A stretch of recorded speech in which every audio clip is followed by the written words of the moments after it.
Okay, so you've just got your shiny new 3D printer, you've just printed off your Deadpool bust, and you think, I'm going to start a business. Should you?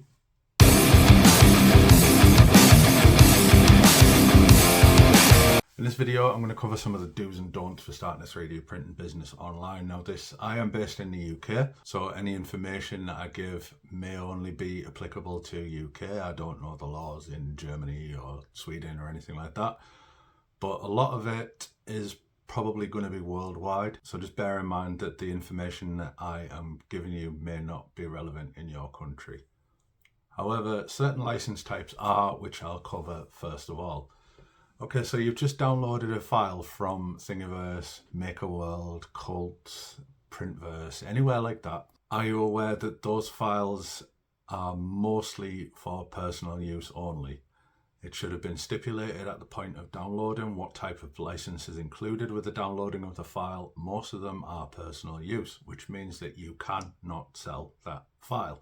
You also cannot sell physical prints of that file. Now you may think this is a bit strange. Why can I not just print off a picture online and then sell that picture? It doesn't work like that. Basically what you're doing, if you do decide to sell those files, or you sell the physical prints of those files, you're stealing from the original creator. So personal use only is exactly that. It is for personal use only. You may print your Deadpool bust, you may paint your Deadpool bust, but you may not sell it. Now several other different types of licenses, they're all called different things. The one that pops to mind is Creative Commons Attribution. Now, a Creative Commons Attribution license means that you can actually sell the file. You can actually sell the physical print of the file as long as you credit the original designer in your sale. So that means either adding the designer's name to your online listing or just crediting it at the point of sale in person. Now, the last one is obviously a full commercial license. I can't remember what the legal mumbo-jumbo term for it is, but basically it will say commercial license on it, which means that you can sell the physical printed version of the file, but you probably cannot sell the actual file unless it's stipulated by the designer, in which case it's worth checking. These license types apply to both online, especially online, and in person. If you decided to set up a stall at a local craft market, download as many free things off MakerWorld or Thingiverse as you can and just fill your stall up and yay, my Ender 3 Pro is going crazy. That's brilliant, but you're not meant to do that. You might make a few quid, but you're not doing the right thing. And any other 3D printer who is worth their salt and do pay for their licenses, they will quite possibly make a comment and could potentially ruin your business. Now, if you're listing things online that you should not be selling, let's say if you've got an Etsy listing or an eBay listing and you don't have the license for those files, 9 times out of 10, those artists can and will come after you and get those listings removed. You might get your wrist slapped for the first removal of a listing, maybe even a second, but eventually eBay or Etsy are going to restrict your account. And once you get your account restricted, you can't open other ones. Now, a lot of designers out there, they do allow you to sell their designs, even the free ones that you download off MakerWorld or whatever, as long as you purchase a commercial license from them. You can do this on websites such as Patreon, My Mini Factory, Thangs, and even through the designer's own website. One off the top of my head that I know that does this is Ars Moriendi. Most of the time, tribes on My Mini Factory or a Patreon subscription are the most popular versions. There's no paperwork involved, there's no legal stuff involved. You are paying for a commercial license to be able to sell those items. And as long as you are paying for that commercial license through Patreon or through My Mini Factory or through Thangs, whatever, you are legally entitled to sell the physical copies of their designs, which is how you should be doing it. Now, we believe in giving credit where credit is due, and our Patreon bill comes up to 3 figures at the moment per month, which is crazy. Sometimes it works, sometimes they don't work out. Now, one last thing to mention as well is intellectual property.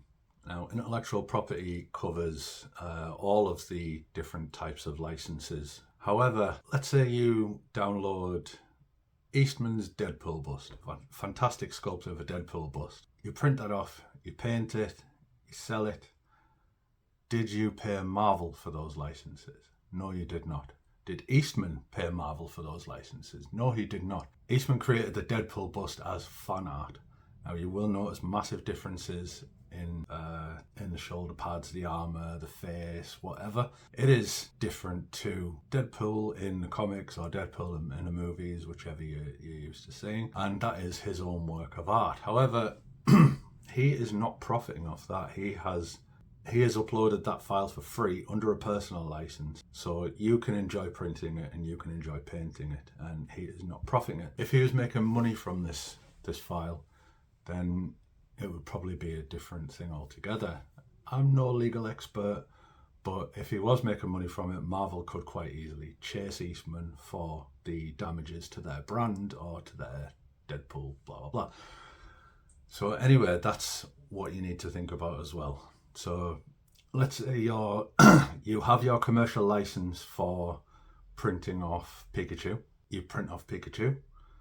You're quite happy that you're paying the artist their commercial license to be able to print their stuff and sell their stuff. You list this Pikachu thing online and Nintendo pull down the listing.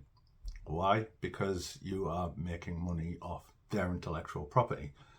The artist that made this Pikachu model should not have sold that Pikachu model, which is why Deadpool and Eastman are such a good example of intellectual property, that he is not profiting from his work. He is simply uploading it for you to enjoy and for you to paint. Now, anyone that does a commercial license for intellectual property that they do not own is not only going to get themselves into trouble at some point, they're also going to get you into trouble. So I cannot stress enough, 3D printing is becoming massive and the competition is crazy. No doubt you're watching this video wondering if you should do it, whether you can do it or whatever. By all means, go for it. Just bear in mind that there is always someone who will undercut you. There's always someone who will be able to get a better print than you. There is always someone who will happily report your listings just so their listing appears higher in the search results. There's a very cutthroat market at the moment. If you are going to decide to make a business out of 3D printing, just make sure you do it properly. Just make sure you're covering your own back and that you've got a plan. Thanks for watching. There'll be more tips in the future. Please like, please subscribe. Please don't go away.